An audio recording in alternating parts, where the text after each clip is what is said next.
today's going to have a slightly different flavour to it. And, really it's going to be about how we actually make best use of resources like the Innovation Capability Review and like the Activation Plan, and how we start to actually embed it and make it a reality into our business.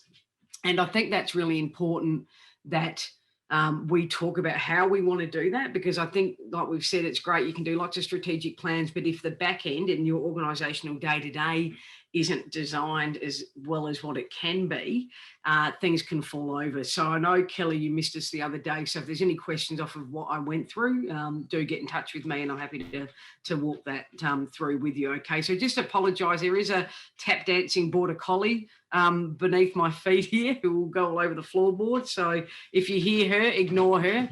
She's just upset that she can't go on a bike ride with my husband, but she'll get over it. So I need to share the screen, Maya, if I can. Am I able to do that? Yeah. I am. Yep. Beautiful. All right. So the flavour is going to be slightly different today. Can everyone see my slides? Yeah. Yep.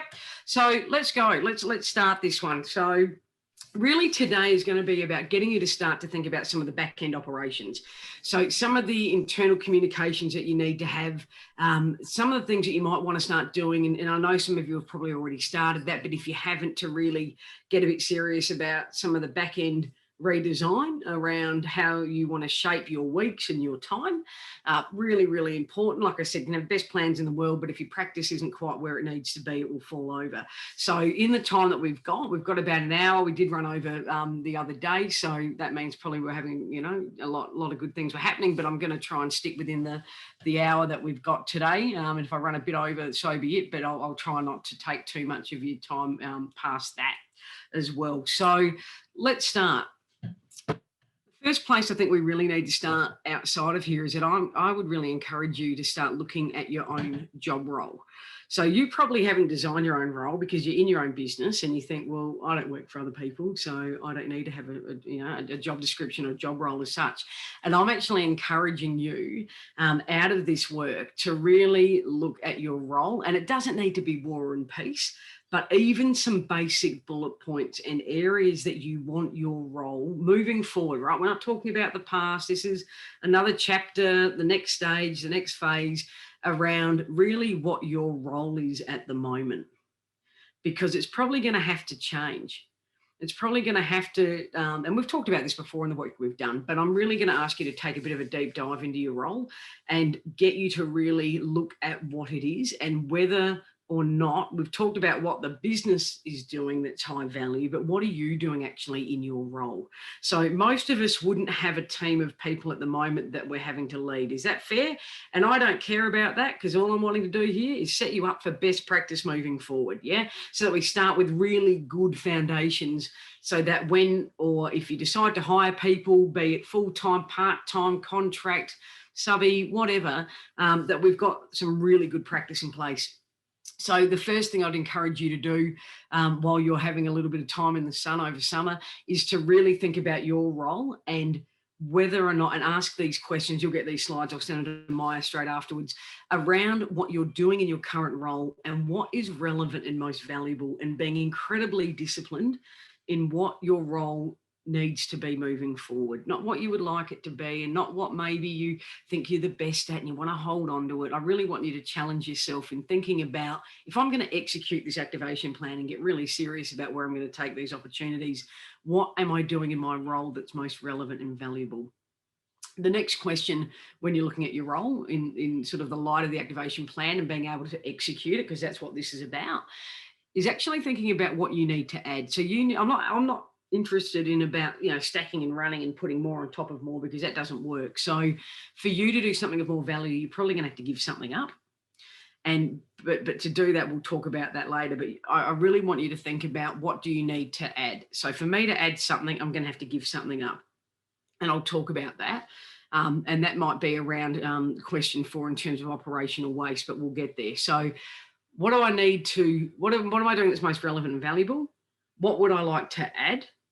But number 3 is really important, and that really comes down to what you need to redesign. So what do I need to give up? What am I doing? And this will be interesting, right? And I'd love to get your feedback on this, because hopefully you're getting nice and big and bold and brave as we work together. And I'm sure you are, and I know you are, because of some of the actions that you've been taking. And Kelly, everyone went through the other day, and maybe at the end I'd like to get some feedback on what's happened with you since we last met. I know you've broken your foot, but apart from that, anything else in business? So I got everyone just to do a little brief sort of post-mortem. So I'm going to come back to you before we sort of sign off at the end, because I'd love to know about where you're at. But I really want to know about what you actually have to remove from your role. What do you need to stop doing? What has to be redesigned? Yeah. So is anyone brave enough or open enough at the moment to share, going through the experiences that we've gone through in the last month? What is it that you feel you need to stop doing in your role? Who's going to be brave enough to kick off the conversation today and share that? I'll go first, because I actually told one of my jobs that I wouldn't be going for a 3-day-a-week role that the CEO really wanted me to do. So yesterday I was able to say Bridget, thanks, but no thanks. Bridget, wowzers, big one, one, big hands up. Tell me, okay, good. How do you feel? Good. And she was fine about it. She understood that, I explained that doing the declutter coaching was the reason why I left state government, and she's an ex-state government employee and been a consultant and now CEO of a council. So she was really supportive. She's like, well, you can do it in 2 days a week. I'm like, no, I need to say no. And good on you. Good on you. And why did you make that decision? Because I need some space. I need to, I don't have any time. No, absolutely not. And I think that's what I've said here, that this is really about, if I want to add something of value, I have to give something up. I'm not, and you just can't keep stacking on top of one another. So that is a very brave, smart decision. So that's good on you, and you'll feel better. You need thinking time. You need time. We all do, right? We all need time just to stop and think. And, like I said, not every opportunity is an opportunity. And that's why I've really been honing that in on you. And same with me. I don't take everything that will come my way. I'm not for everyone. Not everything is right. I'm not right for everyone, and not everyone is right for my company. And I need to be very discerning in where I put my energy. And, everyone in business has an ego. Right? Everyone does, right? They think they don't, but they do, right? Because if you didn't have some ego, you probably wouldn't do this, right? Because we're all doing it because we know we can do something better probably than how it's been done before. And that's why you do it. So really think about your role. And that's great. Is there anyone else that wants to put in their input at all around that, and that's a great example of around anything else that you've done or that you have recognized you've got to stop in your role to allow more space for light, more space for creativity? Ali, I've stopped chasing shiny objects. Yes, great, Nan. Which is I think most of us are sort of susceptible to that. You sort of see Bridget, you see a course, you see something, an opportunity, you see, something you can learn more about or whatever. And the other thing I've been able to do too is that I've been struggling with, I've put on a part-time casual staff person, and I've been struggling finding things for them to do because I don't want to let go. So yes, she came in Tuesday, and I actually let go of something that I'd normally think I'm the only one capable of doing, and she did a bloody good job. So very good. Lesson learned. Thank you. Thank you. Great. Absolutely. So you won't ever know, like people, you'll say to me, I want to get confident. I said, good, okay. How are you going to do that? And the only way you can get confident is actually doing it. That's the only way you're going to get it, right? So that's great. So Nan started to say, I'm going to start putting it out there, and I'm going to trial it. I'm going to see how it rolls. And I'm going to not put my nose in, and I'm going to review it. And I'm going to know whether or not it's working or not, right? The last question on this in terms of looking at your role is it's a pretty edgy one. And it really, like I said, once again, makes you have to be retrospective in this, which is, are you doing things that add to operational waste? Now, you might say, I'm not at all. Everything I do has got a great outcome. Probably not. None of us do everything that's absolutely efficient and valuable. But I really want you to think about, where is there actions on your behalf at the moment in your role that adds to operational waste? So we've got a few big questions in there. The first thing, as I said, for you to truly be able to activate the activation plan, it starts with you, and it starts with your role. And I find that this is something that needs to be looked at regularly. as the world moves around us and things change and you change your clients and you change your headspace and your perspective and who you are and what your brand is, you need to come back to this piece, all right? Make sure that you're creating your role. It doesn't have to be War and Peace, but it answers these questions, and have it in front of you regularly as you guide, as you compass. Is there any questions on this before I move forward? If there's anything that you want to ask me around this or any comments, but start with the role. And if not, if I don't hear from you, I'm going to keep moving along. Yeah, all good? Yeah, all right. So the next one's important. This is about creating or casting a creative but critical eye over how you currently do business. So I know that when Anthony, I think we spoke the other day, that you're starting to, and you wouldn't be the only one in the group here, but everything's in your head and there's certain nuances in how you do business that, and same with me too, to a certain extent, that people wouldn't necessarily be able to get that. And so what I really want you to start to think about is, what are you doing that's currently working well in terms of the processes and systems that you have? Now, you might, I'm sure, have recognized through this that you're missing certain processes and systems that you need to have. Yeah. I mean, it might even be like Nan said, it could be even the process, which is a really good example of how you're actually facilitating someone. Like if you're bringing in a contractor or you're bringing in someone into your business to help you facilitate the activation plan, you actually need to have a process around that of inducting people and actually educating people in how you want it done. So if we're bringing people in and we want them to be part of us and part of our business, we have to also say, if I want them to be excellent, am I giving them the resources, the processes and the systems to actually be excellent? And a lot of the time you'll find that there is a gap between that. People can't read your mind. So I want you to think about, when you're looking at activating the plan, to look at your current processes and systems and really be quite critical in a positive way around whether or not they're actually working. Do your processes and systems as they stand at the moment, do they help you, allow you to actually bring other people into your business, to bring other partners in or not? Where are the gaps within that? So I'm just going to let you sit on that one for a minute. That's particularly important. You can't execute and be innovative if the processes and systems in the back end actually don't support it. So who wants to share one with me at the moment? Where do you think there's every gap is an opportunity, by the way, too, okay? So that's why I'll never refer to things in business as weaknesses, yeah? I refer to them as skill gaps. They're very, very different. I've got a really different feel about them as well. So who would be brave enough to put their hand up at the moment and say, hey, with my activation plan that I want to execute or that I'm going to design, I really would need to either create a process for X or redesign a process for X. Who wants to share something with me around that? We're all friends here. Give it up. Who's got something? Don't make me pick on someone. So as we spoke.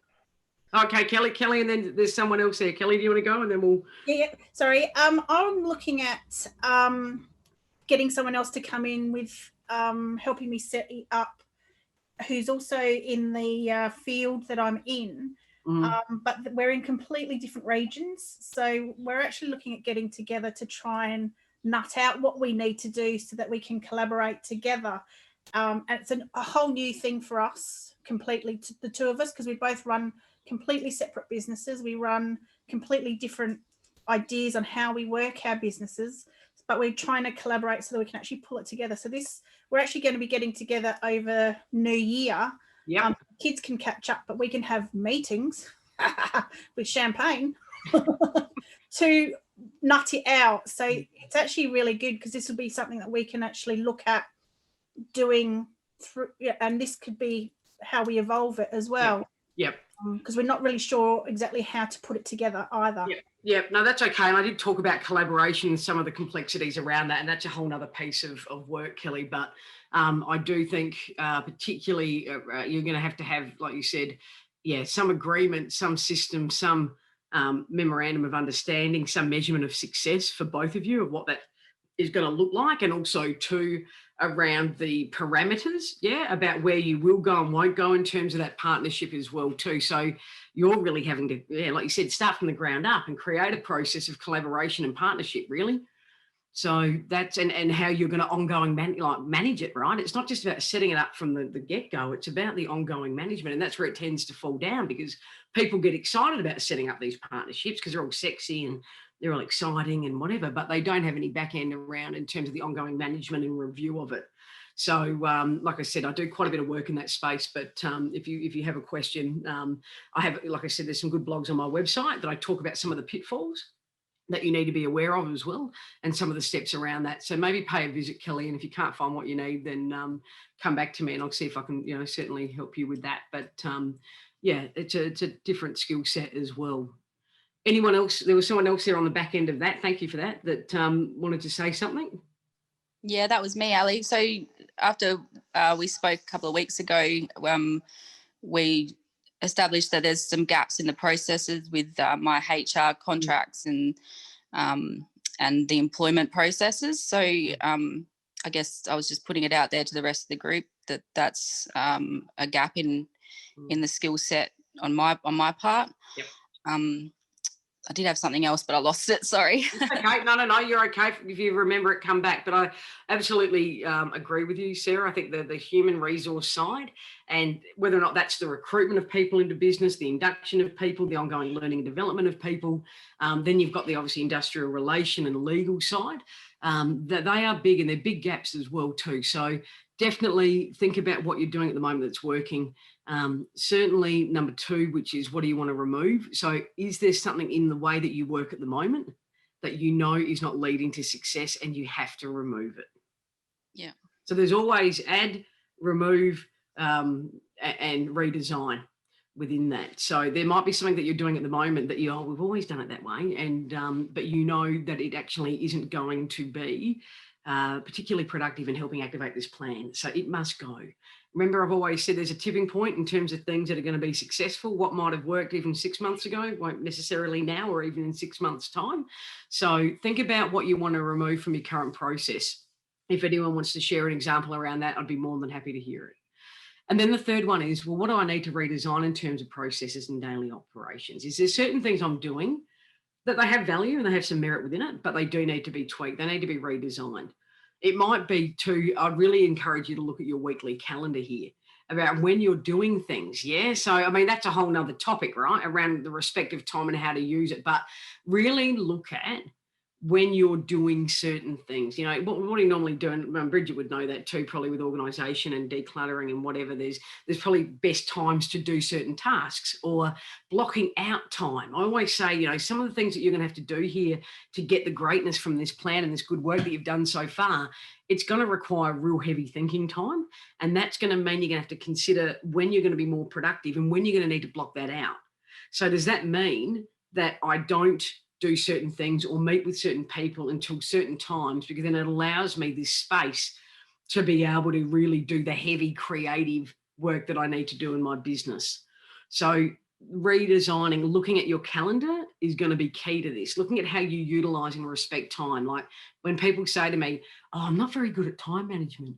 And I say, no, hang on, let me just stop you. You can't manage time. Time doesn't give a nick about you. Do you think time cared about me, that I had to get out of a house and my husband hadn't finished packing? He's not here. I can say that. The dog's not going to tell him, right? Do you think they cared? Do you think they cared when we were freaking out? No, I'm going to kill you. Time doesn't care. It will move on. It will move on without you. And that's why I say, no. Don't aim for time management. Aim for time respect. Respect of time. Yeah. There's a piece I do around that, which I might actually send to you. I'm going to send it to you. You don't need to do it as part of this work, but I'm going to send it to you because it is very insightful. It's challenging. It will make you feel terribly uncomfortable. But if you do it and can start to integrate the changes, you'll thank me for it. So I'm going to send that to Maya to send on to you as just an additional extra. Yeah. So I want someone to give me an example around something that they know they're going to have to redesign in terms of how they currently use time. Give it to me. There's everyone here is going to have a lot, and I know that, but who's going to put their hand up and say, okay, I know that if I'm going to truly activate this plan and be serious about it, I'm going to have to do something X different with my time. What is it? I mean, Bridget's already done one. She's given up an opportunity to say, I can't do 2 things at once. I'm either going to be serious about that, but I can't have a foot in each camp, can I? So that's a great example. Nan, give it to me.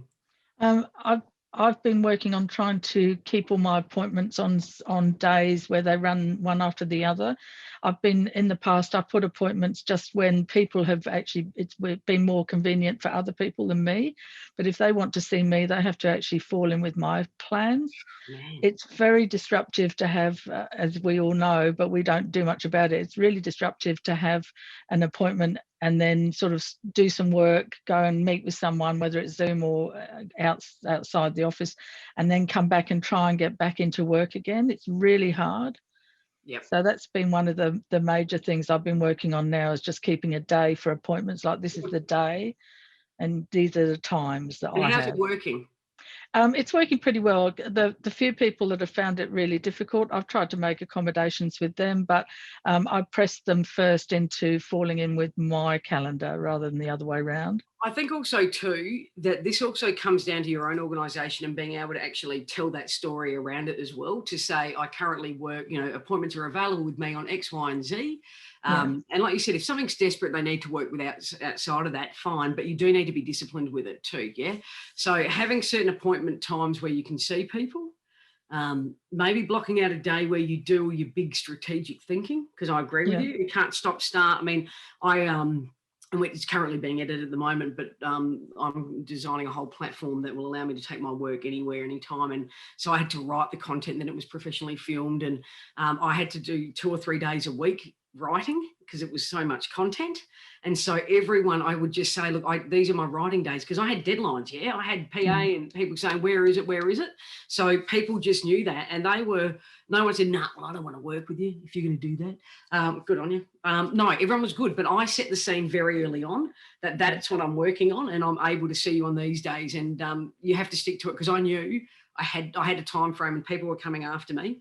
So it just had to be that way. And I knew that if I didn't, I was going to get very, very overwhelmed, because I would have got frustrated and I just wasn't delivering on what I needed to. So you are in charge. You are in charge of how people use your time. There's a huge fear factor when you're in a small business or new to business. I've been around a bit longer than some of the other people here, but I still have that fear factor that people will say, if I don't jump to their tune, if I don't accommodate myself to fit in with what they want, they won't work with me and I'll lose a client. And now I've realized that if they really want to work with me, they have to fit in with me. And if they can't fit in with me, then maybe they're not good for me. Well, it's also about the standards that you want to set. And I think that's actually a really relevant point to have this conversation with at the moment, is that you have to start out how you want to finish.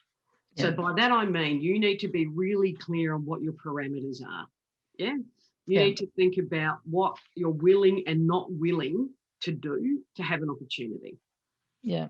And I would actually encourage you to just sit on that. And I actually would like you to think about that. It's not in these slides. I mean, there's so many things we could talk about, but I think you raise a very pertinent point, Nan, that I knew very early on. I did a lot of work on the type of clients I wanted to work for, how I was going to work for them, what I wanted to become, what I didn't want to become.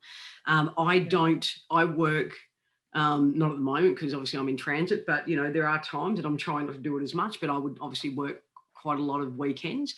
For me personally, I would rather work sometime on the weekend than at night. There's family, personal reasons for that. I'm not very good in the evening. I'm pretty well done after 4 or 5 o'clock. So I know for me, it's not where I'd probably be my best. And also too, I feel that I would like to still stay married. And so that's important to me. It's lifestyle, it's mental well-being too, right? So you need to be willing, and this is the thing, right? And I think Nan alluded to it.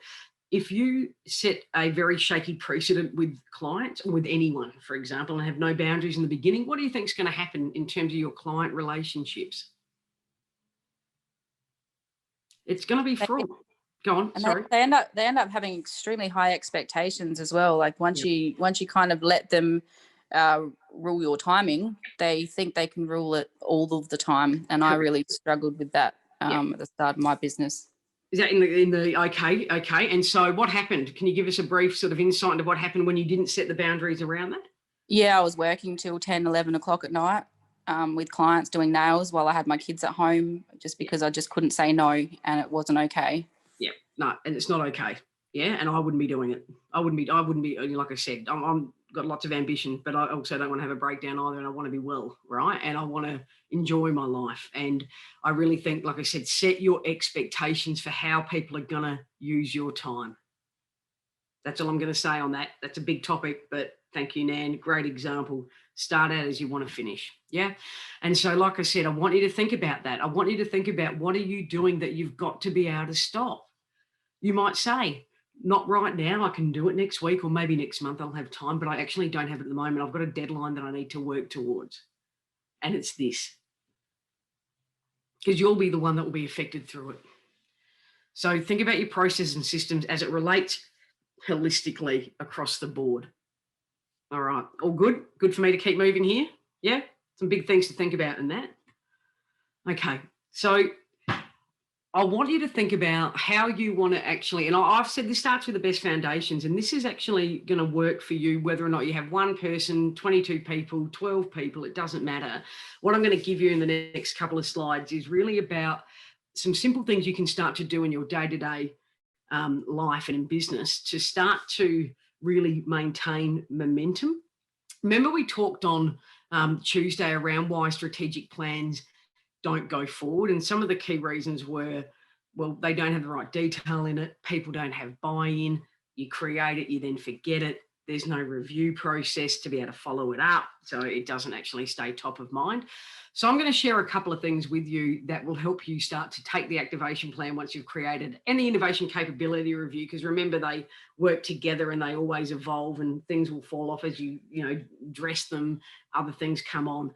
So I'm going to take you through this, and we'll just discuss it as we go along, but it's really about what you do with your time and how you organise it. So the first thing that I'd be encouraging you to do, and even if this is for you, don't feel silly and think, well, I don't have a team, it doesn't matter, it's relevant, is to actually create a weekly agenda. So know obviously where your focus is going to be before the week arrives. And that's why people like Bridget, you've made a good decision there too, to allow yourself time to do this. There's a lot that goes into this, isn't it? It just doesn't happen. You just don't wake up going, yeah, now I know what I'm going to really do to set the world on fire this week. So I'd encourage you to really think about creating your own agenda for the week and making sure that ideas and innovation always sits on that agenda. So that, I don't know how you work out, Bridget, you'll be highly organised, and there's been, other people no doubt have their own way that they would do this every week, but where's your focus going to be? And actually having something that's a visual representation of it to say what matters in my week. And really ideas and innovation needs to be on there in some way, shape or form. Yeah, I think I shared the blogs, didn't I? Did I share the blogs from New York with you? I think I did, from the trip to New York Uni. Yeah. And in there, there's that statistics for 3M that have, I think, is it X amount, like 15% of time, or 25% of 15% of time, I think, is thinking time. So reflection time, looking at what's working, and we'll talk about that in a minute. And 25% every year is new. So 25% of what is in everyone's role in that company didn't exist the previous 12 months. So think about that, right? So 15% of time, purely thinking time, purely creative time, purely thinking about the good, bad, the ugly, how could that be improved? And then, 25% of their job role, completely new from that previous 12 months. And if you go on their website, you just see it. You just see it runs through everything. Like 3M make everything from what? Breathing apparatus, sticky notes. They're known for being the leaders in just in innovation, not even in their own industry. So take time to have a look at that. But a great example. So ideas and innovation, where does it? I'd ask you to think about at the moment, where does that sit on your weekly agenda? And if it's not in there as a topic of focus for you, it needs to be on there. All right. So any questions or comments around that at all that we want to go through together? They always say you measure what matters, and when you put it on the list and you make it top of mind, it's got a far greater chance of happening than just thinking about it. So ideas and innovation on your weekly agenda is really important. Okay. Ellie, I don't want to keep speaking, but when I first started my business, and I keep doing it because I've been pretty much a lone trader. I hold meetings with myself, and I actually keep minutes. So I've got a folder full of minutes and actions. It's absolutely great. That's absolutely what I'm talking about here. Absolutely what I'm talking about is quiet time. Yeah. I have a work in progress list that I would have used something similar, but, in advertising many years ago, where you'd sit around basically and you'd talk through everything you're doing, what the status is, where it's at, what's happening. Things sit on there for too long, they get them off or whatever. So it's a whole review of where it's at. And that's obviously, I have a team that works with me, but a lot of it is also for me to just reflect on and get across that and actually really focus and visualize on it too. So no, when I'm writing this, I'm saying exactly the same thing. You hold a meeting with yourself. Yeah. And I would do it probably beginning, only has to be maybe every 20 minutes at the beginning of Monday and maybe Friday. So Monday, I'm really having a good understanding of where I'm going. And then Friday, there's a bit of retrospective review around that as well too. But no, absolutely. And, the next point really is to create the strategy. So you've got accountability for the action that comes out of that.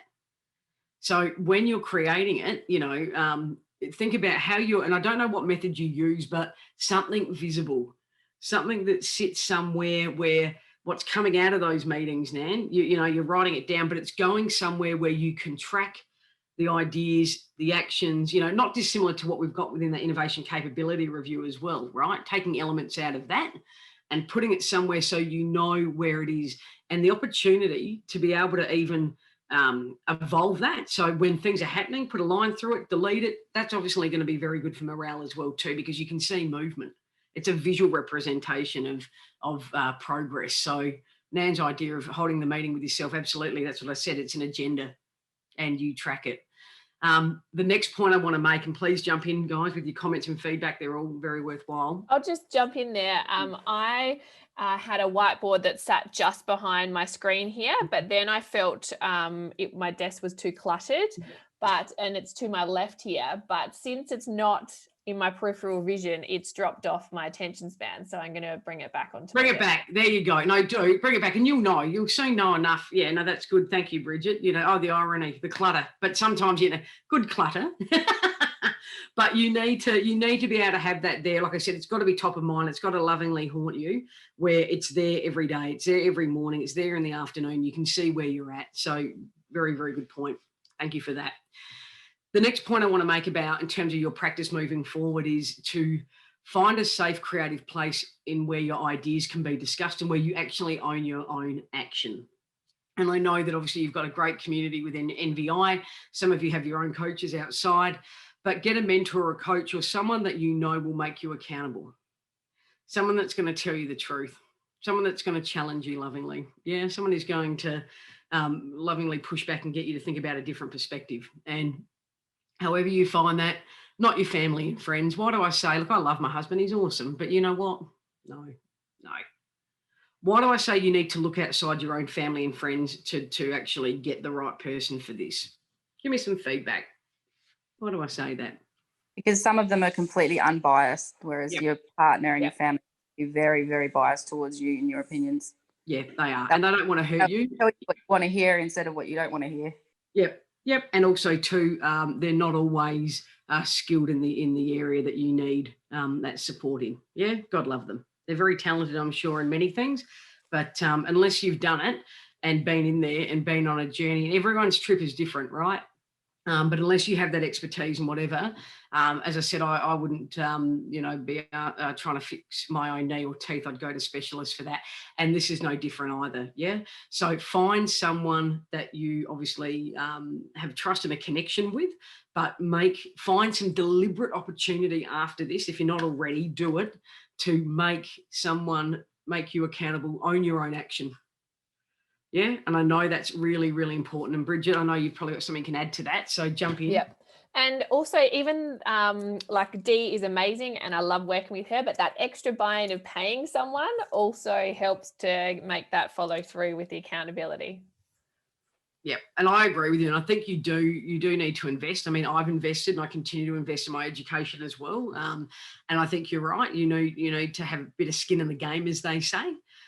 Because, it's the person that you're paying, they're not going to be hurt because they've been paid, right? you're going to feel the pain from that. And sometimes you need to feel that. But yeah, absolutely. Find and enter into a relationship. It's as good, you know, you need that. You need it as much as you need an accountant and financial advice and marketing and whatever, is someone to build your skill set, but also, yeah, make you step up and challenge yourself. So yeah, very good point. The other thing I want you to do too is to create a cultural expectation within your business and in yourself and in your team, if you have one. If you don't, it doesn't matter, it's still relevant, that you are actually going to create ideas that will be trialed and experimented in real time.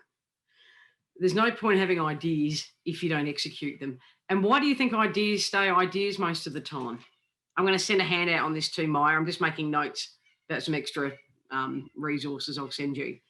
Why do ideas stay ideas? Why is that? Give me your opinion. Give it to me. They're scary. Yeah? Why are they scary? The unknown. Yeah? Sorry, what was that, Tara? I just said the fear of the unknown. Yeah, unknown of what? Oh, just how it's going to turn out. Yeah, I don't know. I try to jump in and give ideas a go, but sometimes, I don't know, it takes a lot of energy. Energy and time, I guess. So that means sometimes it can be easier just to plod along the way you're going, you know. So that's why it's even more important what you just said, to be even more discerning about the ideas that you are investing in. Yeah? Yeah, which absolutely. is the purpose of this work, to say that you're not going to be looking in ill-suited areas. You're looking at the ones that are going to give you the greatest chance of it coming off. Yeah, absolutely. Yeah. So ideas stay ideas. I'm going to send you a resource around that. They stay scary because we ask what if, the fear of the unknown. Anything else at all? Do you think that stop people from taking ideas and moving it forward?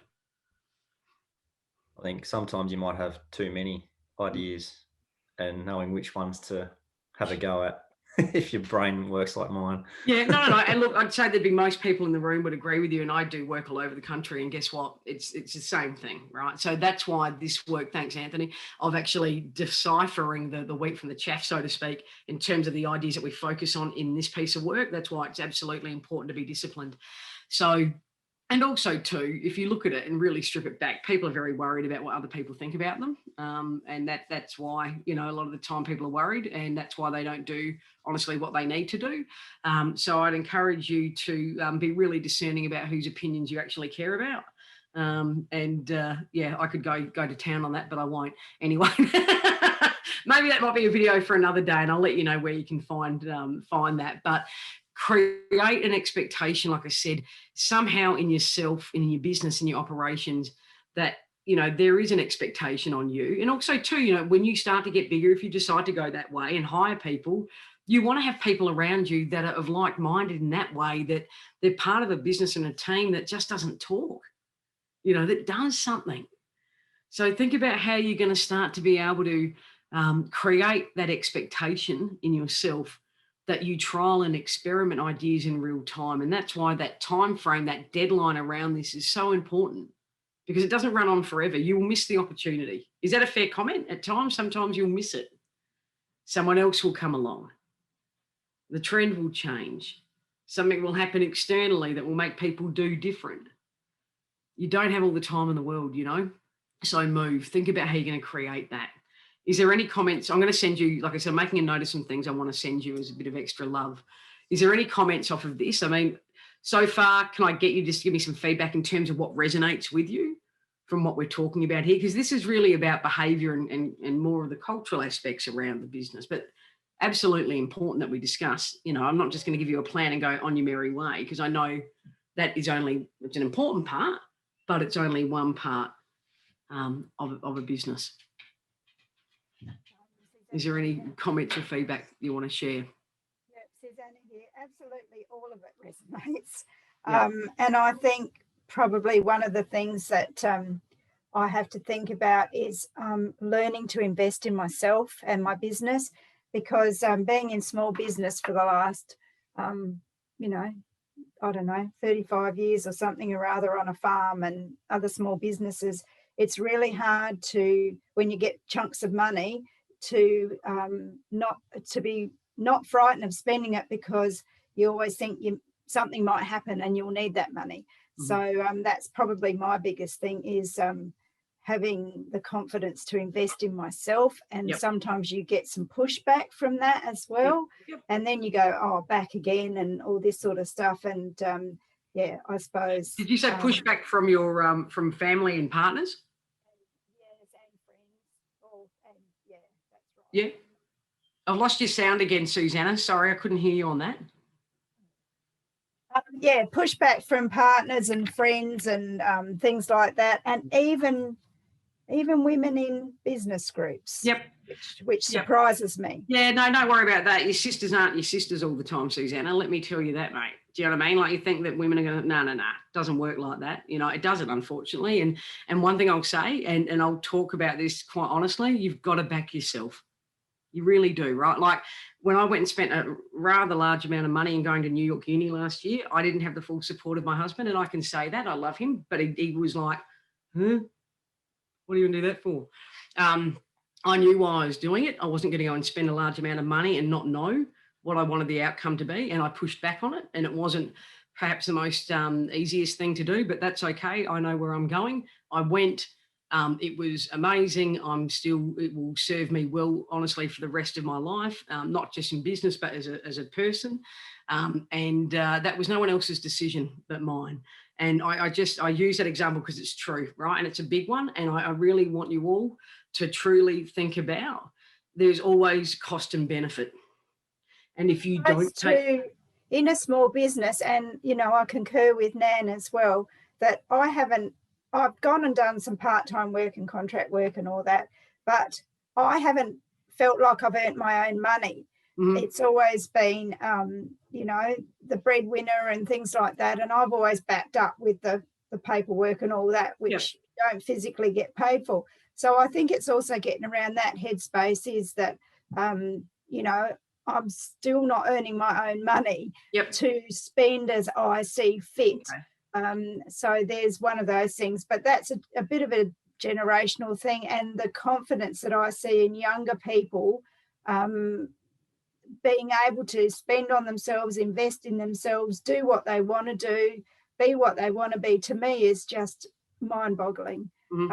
It's so different to, I don't know about Nan's experience, but yeah, to my experience, and with the parents I had, and the conservativeness and all that sort of stuff, it's been a bit of a learning curve that is possible. Yeah, and look, thank you for that, Susanna. And I don't think there'd be anyone alive, and certainly in this group as well, that when you're doing something in business and things that require an element of risk, there will be some pushback in some way, shape or form. Does that make sense? Everyone will have an opinion. And they do, right? And it doesn't mean we don't love them and we don't have great relationships. But I really feel that it's important that as we move through this, that once again, you are very clear on what you are willing and not willing to give up to make this business idea work. That's all I can say. Does that make sense? It's different. We all have different pain points, yeah? We all have different levels of financial security. We all have different family setups. But I really think why do you think it's important that we really think about this now and we really get a handle on what we're willing, and being honest, being real? There isn't any judgment here, right? I'm me, Tara's Tara, Anthony's Anthony, Bridget's Bridget, so forth and so forth, right? It isn't right or wrong. But why do you think now at this stage of where we're at that we really need to be honest and truthful about what we're willing or not willing to do to make the business work? Why do we need to get honest about that? Somebody give me something around that. Because it kind of means make or break, really, doesn't it? Yeah, it does. It really does. It does. And it means, as I've said to you, it's not about what other people can do. It's really about, what do I need to do? What change, what investment do I want to make? Because you're right, you could hope it to be different, but you've got to think about, how do I make it different? What do I need to do to make it different? And I think that's about getting real about, like I said, what your propensity is to be able to make the business work. And you know, a lot of businessy courses or whatever will never go there. And I think that's why things don't tend to work, or people do make poor decisions. You know, I think you need to think about how much money have I got to invest in myself? Marketing's lovely and you need that, but you need the development in yourself too, right? So think about where you need to be investing in that. Hopefully there's been some areas where you've said, awesome, I'm really great at that, but I've got some gaps in this and I would like to look at investing in that as well too. So, Ali, that because I'm a little bit older as well, that if you ignore your passion and your sense of fulfillment and all that sort of stuff, it can severely affect your health and it will spit you out in the end. So in a way, you just can't ignore it. No. You can't ignore investing in yourself on whatever level it is, whether it's healthcare or business or something. You just cannot. And one thing I will say too, and that's a very good point, and while we talked about it briefly, and then I'll keep moving on here, was around your well-being too, is around looking at the whole person, how fit, whether or not, is your mental health where you want it to be? Have you got the relationships right that you want to have? And I did talk about that as some of the risks in that innovation capability review as well too. So absolutely, think about, like I said, how do you want to set yourself up for success? And big comment, and we're not going to go there today, but for many people it does require a change in terms of personal relationship at times too, but that's a whole nother topic and that's not my area of expertise. But as I said, create an environment that you're supported in, that you're challenged in, that you can explore in. I think that's really important. Are you okay if I keep moving, guys? Is that all right? Yep. Okay, so this is something that I do with individuals and I do it with teams, and it's really important. You'll get a copy of this, but I want to work it through with you, is to undertake a weekly post-mortem. So most of the reasons why people don't tend to go on and learn something new and evolve is that they don't make any time to actually learn and then do something with it. Does that make sense? So you can have all the learning in the world, but if I don't create the environment in which to actually trial and execute it, it doesn't have a lot of value. So these are key questions that I would encourage you moving forward to use in your own weekly post-mortem. Like Nan says, Nan does a meeting with herself, and I'm encouraging you to do a meeting with yourself. Absolutely. 20 minutes, whatever, beginning and end of the week. And these are key questions. The first one is, well, what's worked well in the past week and why? Why has it actually worked? So rather than before I jump on and go, that was fantastic and everyone loved it, actually understanding why it was successful. So how often do we do something and it works really well and everyone loves it and we move on to the next thing? Yeah. And we just keep moving, stacking, next opportunity. We don't actually look at why it was successful. So that is the first question that I put in my weekly post-mortem that I'll have with myself or my team, depending on my business. The next one's really important, and I want to get your feedback on why I've included this in here. And that is what you've been most excited about working on. So in the past week, what has it been that's motivated you and inspired you? What are you most excited about? Why do you think I've included that question in here?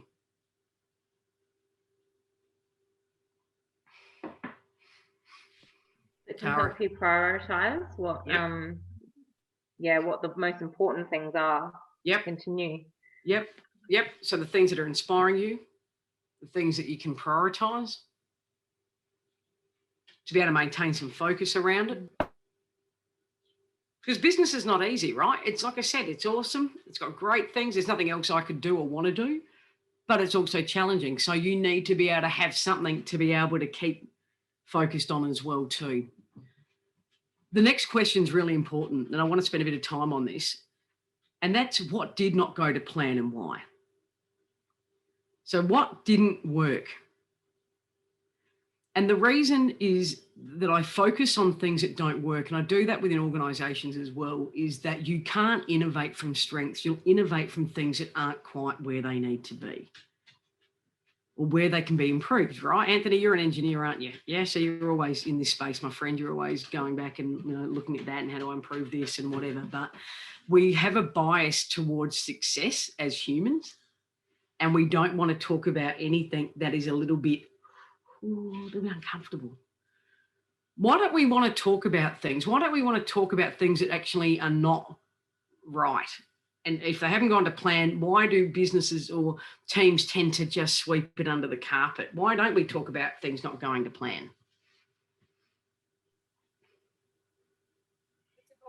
mental well-being that goes with. I can't hear you, Susanna. Sorry. That's all right. Because of all the mental well-being that goes with that, all the blocks that people have, like they're embarrassed, they've had failure before, baggage, all that sort of stuff. Okay. So yeah. All right. Thank you, Anthony. Give me something here. I'm looking at you. Well, for me, I was just looking at that question. I actually do that almost constantly mentally within my business. And because it's me, it's easy. Whereas I guess when you've got a team, that's where it gets a little bit harder. It gets a bit awkward, a bit uncomfortable, looking at maybe things people did or didn't do as well as they could have, and that kind of thing. So I guess that's part of it. But yeah, I'm always looking at how could I do that better, or what happened? Why did that go wrong? Next time I'll try it up. Yeah, and that feeds back into what Susanna said before too, around that sense of judgment and not feeling, I suppose, safe and secure in a space. But why is it particularly important that we do put this on the agenda? And one thing I'd say too is I'm not just going to come in and go, well, what went wrong? What didn't you do right? I'm obviously setting it up that there's an understanding of why I'm asking the question too, and how we're going to use it to benefit. And you'll see that in the questions down a bit where I start to flip it.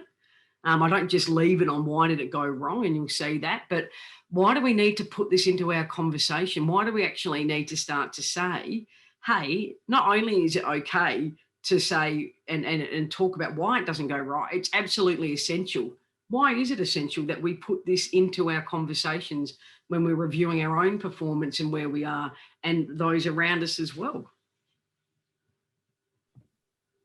An opportunity for new ideas and for people to share. Hallelujah. Yeah. Hallelujah. Absolutely. Yeah, right. Absolutely. Yes. Well, it's the key to continuous improvement, isn't it? If you don't reflect and you're never going to improve. Absolutely not. And not only am I not going to improve, I'm not going to find the good stuff that other people haven't found. So when I start to ask, does that make, like I said, we could spend a whole session on this, but that's why with that innovation capability review, I wanted you to look at where were the threats and the gaps so that we could actually find the opportunity from that. You wouldn't have come up, honestly, I mean, I don't know, you tell me, you're in your own head, but I don't believe that we would have had movement had we not actually started to look at hazards and flip them in a different way. Because you would have done what you've always done. And people don't, like I said, they think, I'll just keep doing what I'm doing. No, you have to be able to look at, like Anthony said, you've got to stop and reflect on that and say, it's okay. Have I done everything that's worked 100%? No. And I've actually created really good opportunities out of it. Because number one, I know it doesn't make me a bad person or an unintelligent person. I knew what I knew at the time that I made the decision. I had an opportunity to do better from it, and I never repeated it again. So once again, that, why did it not go to plan and why? That's me being curious. That's me exploring. That's not me being accusatory. Can you see they're very different, right? That's me putting an innovation filter over the top of it. So that people, when I couch it that way, so they know when I'm coming to have that discussion, this is the reason why. So how would you avoid a similar outcome in the future? What would we do different? What would you do different?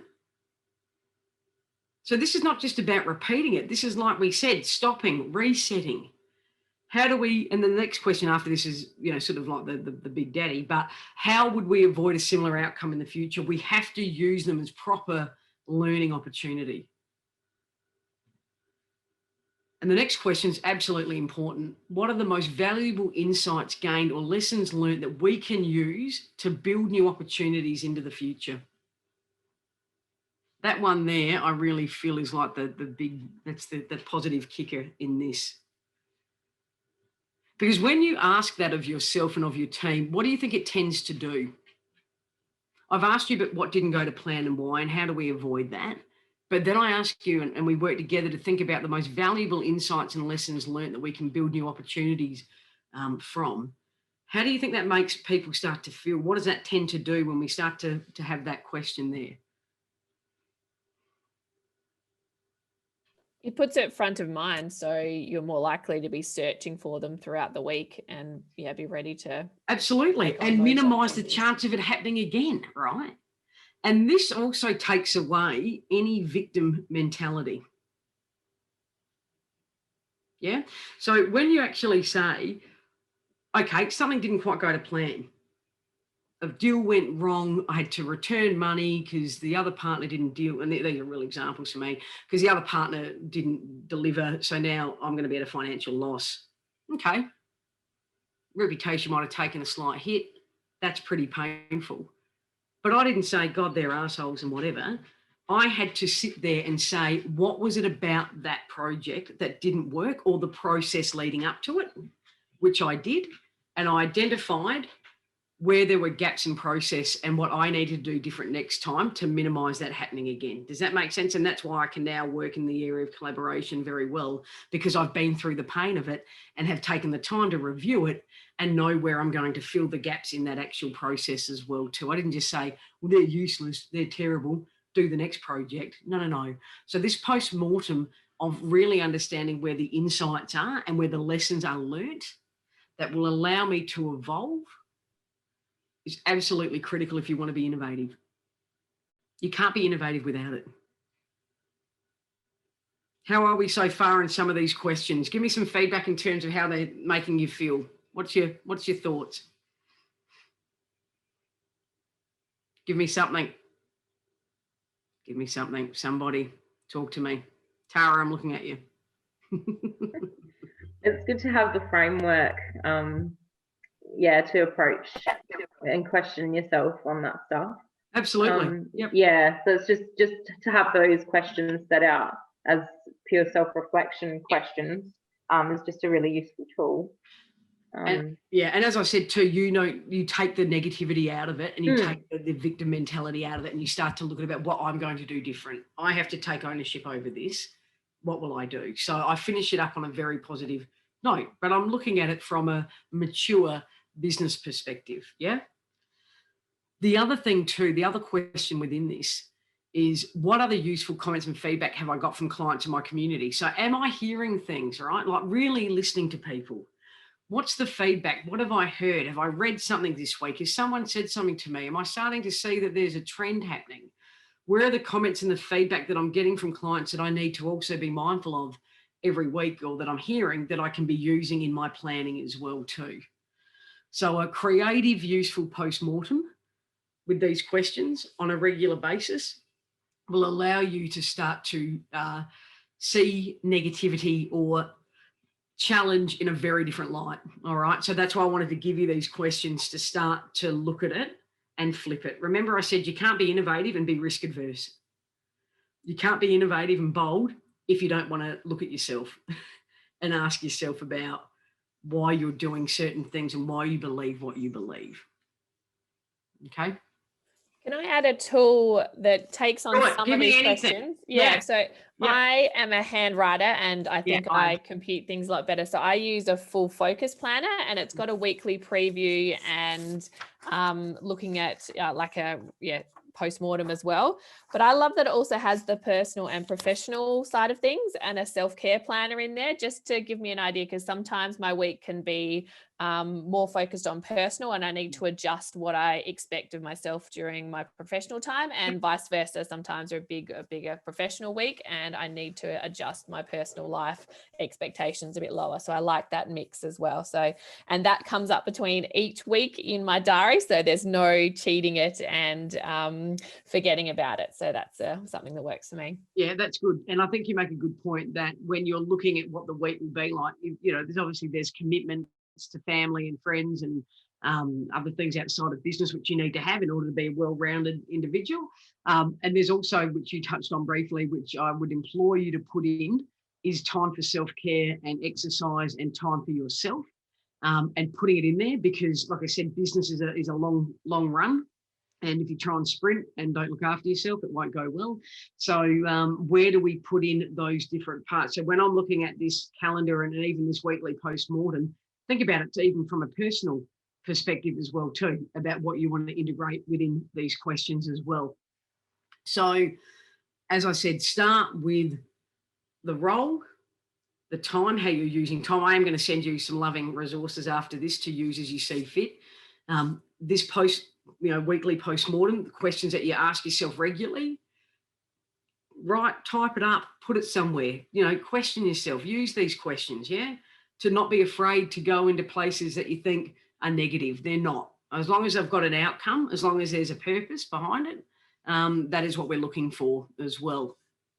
Any comments or questions? Because we're nearly at the end. This session's normally meant to run for about an hour, which is where we're at. As I said, I ran a bit over the other day. Any other comments or questions that you've got for me? How are we feeling? Yeah? All right. So key considerations, obviously, we've got the activation framework that I've given you. You'll need to prioritise, obviously, the risks that have to go in there. And I said, look, we'll do the Thursday, the 17th of December, because I'll be in the office in Chas. Think about the stakeholders that need to be involved in these changes. Remember, I said the other day, you're not going to be able to do this all on your own. So think about how you want to engage new and existing networks and partnerships. This might be anything from, like we said the other day, attending a particular event, right through to actually approaching a company to work with you, maybe on a new product or a new service. It can be anything in between. So there is actually a lot of flexibility within that. The other thing is I've given you a clear framework. However you want to present that back to me, I don't care, as long as the content is in there as it's laid out. It doesn't bother me how you would like to present that back. So as Anthony said, lots of ideas. Now it's about even taking those first top 3 risks that were in that innovation capability review and scoping them into the activation plan. And as I said, the purpose for 3 is that more than 3, you'll get overwhelmed and won't be able to, really give it your full attention. Once those first 3 are in and on their merry way, then obviously we can look at the next 3. But for me, it's really about you learning the craft and the actual process before we get all excited and then overwhelmed around that as well. So think about off today. I'm going to come back to Kelly because I want Kelly to give us a bit of an update. Really think about how you're using time, how other people are using your time, what your role involves, whether or not the role is as relevant as it needs to be. How do you want to redesign that? And also to think about how you just integrate that activation plan against that, weekly post-mortem. So you're always scoping back to reviewing and checking in and get yourself someone that's going to keep you honest. So we are, like I said, you've got access to me. I'm going to be around till end of Friday and then I'm going to take a little bit of leave. But happy for you to give me a call if there's a question. If you're stuck on something around the activation plan, call out. Kelly, before I sort of, I'll just go to any final Q&A and then I want to come to Kelly. Any final questions that you've got or comments for me at all? Any realizations that you want to share? As I said, some of the tools and insights I gave you today will be useful whether or not you've got a team of 15 or 20. But it really is about starting to bring a thinking and doing culture into the mix as well too. Ali, Susanna here. Yeah. I found this session more sexy than the last one. Did you? That's okay, mate. That's all right. And more relatable. And I think too that this for me as a startup is probably the first one to start with before the innovation capability review. Right. Looking at ourselves and actually how we're going to sit in with the business and things like that.